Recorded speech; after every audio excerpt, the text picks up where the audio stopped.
no habla desde hace 2 años. Esa es la razón por la que estamos aquí. ¿Hubo algún evento, alguna situación particular que me pudieras decir que la relacionáramos con esto? Dijo, es que hace 2 años mataron a su mamá. Entonces necesitaba conseguir que él hablara conmigo. Lo que yo no sabía es que cuando yo lograra crear un puente para que él se comunicara, se iban a revelar muchísimas cosas que nadie tenía pensadas. Y continuó dibujando, pero esta vez al dibujo le agregó un auto enfrente de la camioneta de su mamá y un sujeto con una pistola. Entonces le pregunto, ¿viste quién fue? Y me dijo, sí, sé quién fue.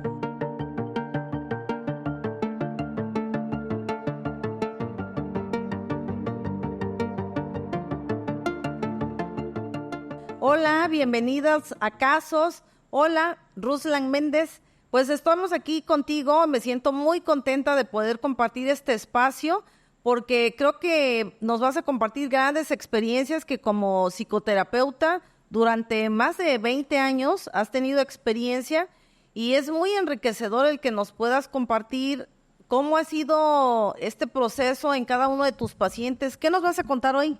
Bien, hoy platicaremos del caso 3304, el caso de Ramiro, un niño de 10 años.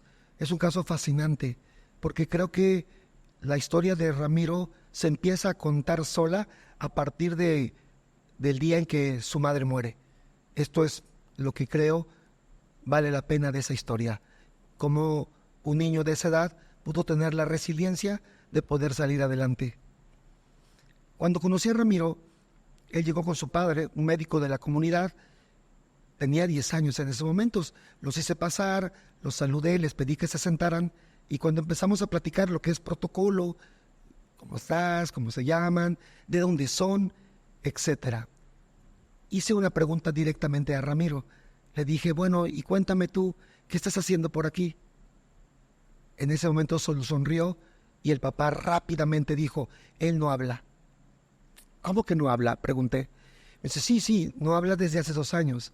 Esa es la razón por la que estamos aquí. Ok, no habla desde hace 2 años. Antes de eso, hablaba, me dice, perfectamente. Bien, ¿qué pasó? ¿Hubo algún evento, alguna situación particular que me pudieras decir que la relacionáramos con esto? Y el papá miró a Ramiro como buscando una especie de aprobación por lo que iba a decir. Dijo, es que hace 2 años mataron a su mamá. Caray, en ese momento no es una noticia que tú te esperes escuchar. Me tomé 2 segundos o 3 para tratar de ordenar mis preguntas. Tenía que ser muy cuidadoso. Ok, y entonces Ramiro no habla desde entonces. No habla. ¿Quieres contarme un poco la historia? Entonces el papá me empezó a comentar que ese día, cuando él se entera, porque él está trabajando, él se entera de que su esposa ha fallecido, que fue asesinada, él corre a buscar a su hijo. Justamente su hijo estaba en la casa de la abuela materna. La mamá es asesinada a 100 metros de la casa de la abuela materna y allá tendría que estar Ramiro. Cuando él llega, Ramiro está debajo de la cama escondido, así que lo busca, tratando de saber que todo estaba bien con él. Y cuando lo encuentra, el niño temblaba, pero ya no hablaba. Dejó de hablar. Esa era toda la información que tenían. No había más. Después de eso vinieron los servicios fúnebres, ya sabes, lo que normalmente hacemos, los rituales, pero Ramiro siempre muy aislado de los demás. A partir de ahí, la situación se volvió cada vez más complicada porque hubo muchos cambios. Tuvieron que irse a vivir a la casa de la abuela un tiempo y Ramiro no hablaba. Iba a la escuela, pero no hablaba. Podía escribir perfectamente, sin embargo, presentaba algo que se llama mutismo por trauma, que es ausencia del habla como una forma de reprimir algo que había pasado.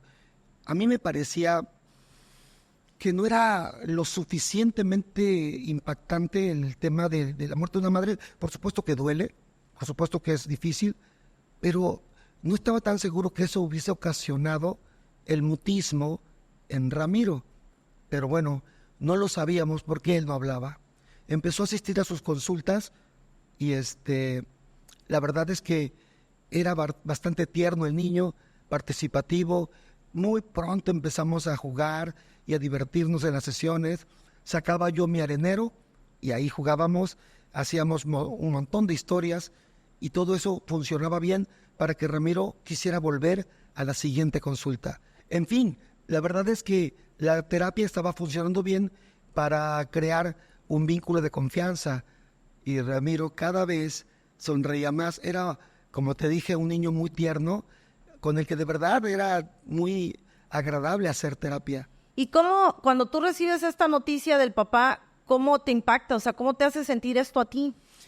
La verdad es que como terapeuta, este tipo de cosas, cuando te pasan y a mí me pasan, es que lo primero es como un impulso de cómo puedo ayudar, dónde entro yo, dónde acomodo aquí para poder participar, porque lo primero que sientes, yo en lo particular, es el deseo de encontrar un camino que nos lleve a resolver lo que está pasando.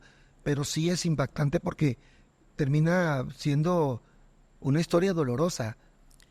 Pero ¿cómo logras desengancharte de como terapeuta para poder ayudar a este niño emocionalmente? Porque impacta, ¿no? La emoción en ese momento. Claro, yo creo que a veces tenemos que aprender desde la universidad, yo creo, aprender a poner una línea que me separe, por supuesto, del sentimiento empático, del deseo de trabajar profesionalmente.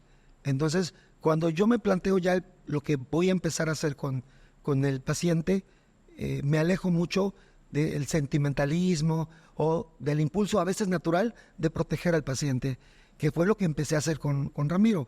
Encontré que le gustaba mucho jugar y eso estuvo bien. Durante 4 o 5 sesiones la pasamos muy bien. Entonces necesitaba conseguir que él hablara conmigo. Necesitaba salir de su mutismo, porque era básicamente la razón por la que lo habían llevado. Lo que yo no sabía es que cuando yo lograra crear un puente para que él se comunicara, se iban a revelar muchísimas cosas que nadie tenía pensadas. Esto pasó. Cuando empiezo a trabajar con él y deseo que empecemos a crear este puente de comunicación, se me ocurre usar arte, pinturas con los dedos, dibujos, y Ramiro, la verdad es que era excelente expresándose con sus dibujos. Así que empezamos a trabajar en dibujos, primero de la escuela, de las cosas como que él anhelaba, y así gradualmente se empezó a sentir cada vez más suelto, más agradable. Pero esto que nos comentas fue a través de esta terapia de juego, ¿o ya estaba él hablando en ese momento con estas 4 o 5 sesiones? Todavía no hablaba. No, él no hablaba. Él simplemente sonreía y si quería decirme algo, lo escribía en un papel. Pero no estaba hablando. Así que yo necesitaba que él empezara a tener el atrevimiento de hablar. Algo lo había bloqueado, pero no sabía por qué no quería hablar. Entonces, en ese proceso de dibujar y de pintar, un día decidí incorporar a la técnica de pintura algo diferente, una emoción. Le dije, quiero que me dibujes algo que te dé o mucho miedo o mucho dolor.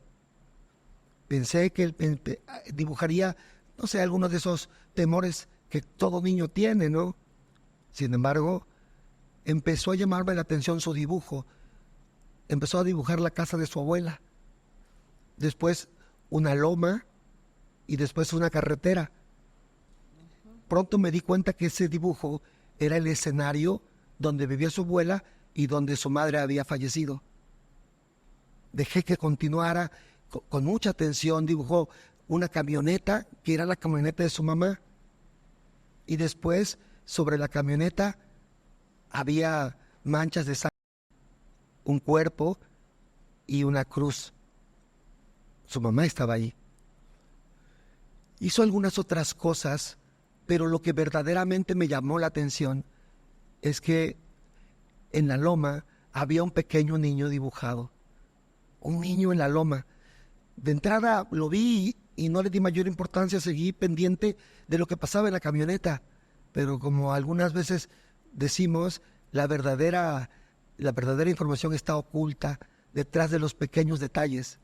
¿Y cómo, en esto que tú comentas, cómo el niño fue, o sea, pudiéramos pensar que no tuvo como tanto tiempo de poder ver esta escena, sin embargo en el dibujo lo plasma con mucho detalle. Claro. Porque esto que tú me comentas de la camioneta, la lomita, la casa, o el niño ahí arriba, es como muchos detalles para un niño que sufre un impacto tan importante a esa edad.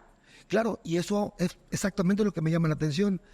Sigo animándolo, pero entonces empiezo a mirar el pequeño niño dibujado en la loma. Y cuando él termina, se me queda mirando con una sonrisa. Yo lo veo, pero yo en ese momento no puedo sonreír. Yo estoy realmente muy impactado.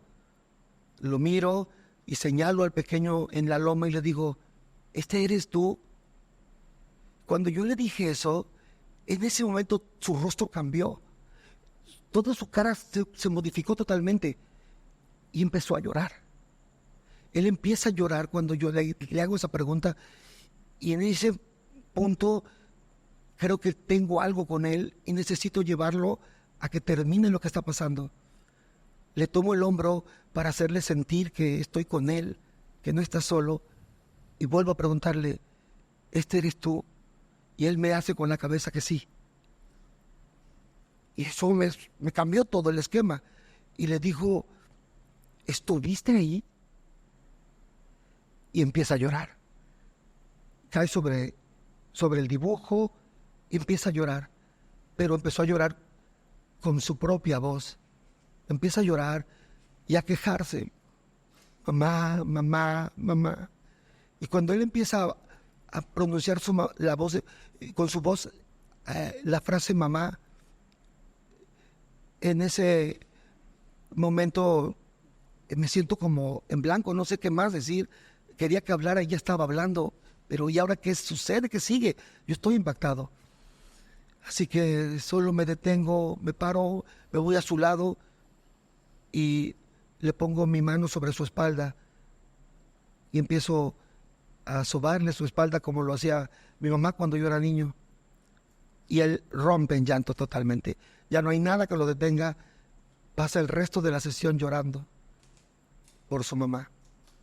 Híjole, Ruslán, pues qué difícil porque, híjole, ya está, ahorita con lo que comentas me mueves un montón de emociones porque me pongo en el lugar del niño y debió haber sido muy doloroso, muy impactante cómo poder manejar este dolor o este impacto de la persona que más amas en ese momento. Claro. ¿Cómo se dibuja él? O sea, me llama la atención cómo es ese niño que está ahí dibujado. ¿Qué tanto se dibuja él? Él se dibuja acostado boca abajo, mirando. Después me entero que él estaba esperando a su mamá, porque era la hora en la que habitualmente llegaba. En la siguiente sesión seguimos trabajando con el dibujo. Él estaba mucho mejor y ya estaba hablando. Así que le dije, ¿cómo estás? Bien, me contestó. Ramiro ya estaba hablando. Y cuando empieza a hablar, le pregunto si podemos seguir trabajando en lo que estábamos. Me dice que sí y continuó dibujando, pero esta vez al dibujo le agregó un auto enfrente de la camioneta de su mamá y un sujeto con una pistola. Entonces le pregunto, ¿viste quién fue? Y me dijo, sí, sé quién fue. En ese momento, así como, a ver, para, ¿qué tengo que hacer? O sea, estamos hablando de un delito, él lo está hablando, él está diciendo que es testigo de ese delito y yo no sé exactamente legalmente qué puedo hacer. Claro. Que no me toca, no sé qué hacer. Yo no sé qué hacer. Y le digo... Y además todo lo que pudo ver el niño en cuestión de segundos, ¿no? Sí. O sea, ¿cómo quedó esto?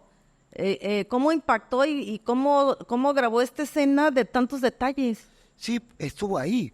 Lo vio todo, estaba esperando a su mamá. Un auto se detiene en el camino, no le permite el paso a la camioneta, se baja y el tipo asesina a su madre.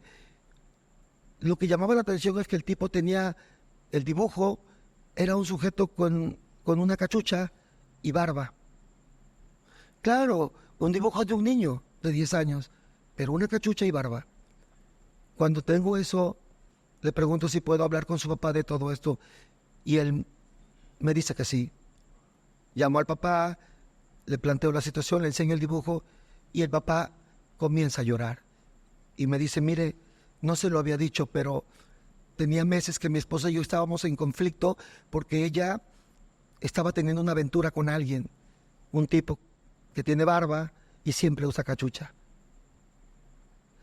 Pero unos días antes de que ella muriera hablamos y ella prometió que todo iba a mejorar, que empezaríamos de nuevo, pero que no nos separáramos porque yo ya le había pedido el divorcio. Pero lo que me está diciendo ahora, entonces, como no habían encontrado al culpable de este delito, todo parece indicar que había sido el sujeto, lo que llevó a hacer un movimiento con la policía, ministerio. Yo tuve que ir a declarar, cosa que por supuesto jamás había hecho. Ujú. ¿Cómo te impacta eso a ti? Mucho miedo, porque lo que menos, digo, yo estoy preparado para hablar de lo que quieras emocionalmente, pero enfrentar cuestiones legales, que te tomen protesta, de que dices la verdad y todo esto, sí era algo nuevo para mí. Sobre todo esto de la ética que como profesionistas debemos de guardar de nuestros pacientes, ¿no? No puedes, porque cuando el juez te solicita, te piden el expediente y tienes que entregarlo tal cual está. No puedes esconderlo, y si se dan cuenta que arrancaste una hoja, eso es un delito también. Así que llegan, de alguna forma, cuando entra la demanda, me llaman, me solicitan el expediente y lo tengo que entregar, y después presentarme para prestar juramento de que diré la verdad de todo. Fue un proceso que llevó varios meses. ¿Y cómo maneja esto el papá? Porque entiendo que él sí tenía como un antecedente de lo que estaba pasando, y cómo se siente en relación a lo que pasa con su hijo. Está enojado, está triste, pero sobre todo él está ahora con la búsqueda de justicia, porque en realidad ahora se da cuenta que también él solo pensó que había perdido a su esposa, pero ahora siente que se la arrebataron y hay un deseo real de obtener justicia. Yo sigo trabajando con Ramiro y en el proceso de terapia él empezó a enfrentar su duelo, empezó a reconocer sus emociones, todas esas emociones que había mantenido reprimidas, ocultas, empezó a hablar de eso. Cada sesión era todo un proceso de llanto, dolor, perdón y superación. Era algo que cada sesión estábamos haciendo. Él siempre se mantuvo muy fuerte, con mucha, yo diría que con mucha iniciativa. Llegaba y me decía, ¿qué vamos a trabajar hoy? Y yo le decía, lo que tú quieras. Y bueno, ya me contaba que tenía algunas pesadillas, algunos sueños, y después trabajábamos esas emociones que se presentaban durante el sueño y se mejoraba la situación. Y de acuerdo a tu experiencia como terapeuta, ¿cuál es la diferencia que ves entre trabajar un duelo de este tipo con un niño de 10 años a un adulto? Bueno, es bastante diferente porque con el adulto él, digamos que ya sabe a lo que va. ¿Tú crees? Sí, la mayoría de los adultos dicen, me duele esto, perdí a mi mamá, perdí a mi papá, perdí a un hijo, y bueno, Pero ¿cómo encontrar alivio? ¿No? El niño no sabía qué es lo que quería. El niño solo no estaba hablando, lo llevan a terapia, yo creo que ni siquiera él sabía a qué iba a terapia o en qué consistía la terapia. Mi pregunta es porque muchas veces como adultos vamos a yo he ido a terapia, por ejemplo, y a veces el terapeuta te pregunta, oye, pero ¿cómo te sientes? Y muchas veces tú no sabes identificar las emociones porque no nos enseñan a hablar de nuestras emociones. Entonces, qué difícil es también para un adulto el poder decir, me siento triste, me siento deprimido. Muchas veces como pacientes o como personas que estamos cursando por algo así decimos, no sé, solo sé que me siento mal. O sea, ¿cómo identificar esto? Bueno, generalmente con Ramiro el trabajo fue a través de dibujos, porque a él le gustaba la pintura. Así que yo le decía, quiero que me dibujes una emoción, la emoción con la que vienes hoy. Y entonces él, por ejemplo, tomaba crayones, color oscuros, por ejemplo, negro, morado, rojo, los juntaba y hacía así, por ejemplo, rayoteaba, o hacía un círculo, o hacía una ramificación, como un árbol ramificado, y decía, así me siento. ¿Qué significa esto? Y decía, triste, enojado.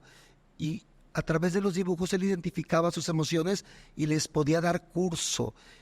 Obviamente, conforme él iba trabajando y explorando, iba mejorando su participación y conocimiento de las emociones. Es decir, con el tiempo ya no era necesario hacerlo, el dibujo. Él decía, hoy me siento un poco triste, extraño a mi mamá. En la parte final de la terapia decidí que deberíamos hacer un trabajo a través de fotos. Vamos a hacer un álbum de fotografías de tu mamá contigo. Y empezamos a elegir fotos que él tenía y a cada foto le ponía en el pie lo que en ese momento estaba pasando. Si en ese momento estaba feliz, decía, aquí estaba feliz con mi mamá. En esta fiesta mi mamá me acababa de regañar porque no quería pasar a romper la piñata. Todo este proceso del que nos compartes y nos comentas, ¿cómo lo estructura el niño emocional y psicológicamente? ¿Cómo se va estructurando a nivel emocional el niño? Bueno, a través del álbum lo que voy haciendo es como una línea de tiempo en el que voy ayudándole a él, no solamente a poner fotos, sino a darle voz a esas fotos. Cuando el niño le da la voz a esas fotos, lo convierte en un diálogo, en un discurso, en una palabra, lo que le permite al niño ir incorporando la historia de su vida con su madre, porque necesitamos que él tenga mucho más claro que hubo una mamá, que ya nunca va a estar, pero que hubo una mamá, y con esa mamá construyeron relaciones, aprendizajes, eventos que van a marcar su vida. Finalmente, en el álbum elegimos que la última foto no existía. Le pregunté, quiero una foto, y no sé si tú la tengas, en donde estés tú con tu mamá hoy en día, en el presente. Se empezó a reír y me dijo, no, pues no, porque ya mi mamá se fue. ¿Cómo lo hacemos? Y él dijo, solo que haga una pintura. Volvamos a las pinturas. Saqué mi kit de pinturas y estuvimos trabajando en ello. Hizo una imagen increíble de él con su abuelita, que es ahora su figura materna, su papá, su hermano y su mamá. Solo que su mamá en el dibujo estaba en alguna parte del dibujo y presumía 2 hermosas alas. Entonces le pregunté qué era eso y me dijo, mi mamá, que ahora es un ángel. Ok, muy bien, estoy de acuerdo. Después de eso, solo nos quedó algo por revisar, y era qué tanto él podía atreverse a perdonar a mamá, porque ya a estas alturas él sabía que su mamá había tenido una aventura. Todo esto pasa porque cuando vas al ministerio, pues hay que hacer testigos, hay que pasar a hablar del tema, entonces él lo sabía y lo hizo. Él lo hizo como un adulto, siendo un niño de casi 11 años a estas alturas. Le decía a su mamá que no podía juzgarla porque no sabía lo que ella estaba pensando, solo que quería que supiera que la amaba y que nunca la iba a olvidar. Esa es la historia de Ramiro. Finalmente él crece, actualmente estudia en la universidad, en una muy buena universidad, estudia la carrera de veterinaria. Aún lo veo, eventualmente lo veo, sigue enfrentando retos, porque este tipo de experiencias es difícil que te suelten. Creo que Ramiro se levanta todos los días y dentro de todos los quehaceres que tiene que hacer, también tiene que guardar energía para seguir adelante y poder continuar con esa vida. Pues gracias, Ruslan, la verdad me dejaste impactada y emocionalmente me siento contenida. Me imagino todas las experiencias que tienes y toda la experiencia durante estos 20 años como psicoterapeuta y todo lo que ahora sí guardamos los psicoterapeutas, ¿no? Porque cada una de estas historias de verdad nos conectan emocionalmente y muchas veces pensamos que no pudieran estar pasando y son muy comunes. Entonces, pues yo te agradezco el que nos compartas esta historia tan tan difícil para un niño tan pequeño y que gracias a ti y a que llegó en el momento indicado contigo pudo salir adelante como una buena persona. Claro, no, gracias a ti por acompañarme en este relato. Gracias.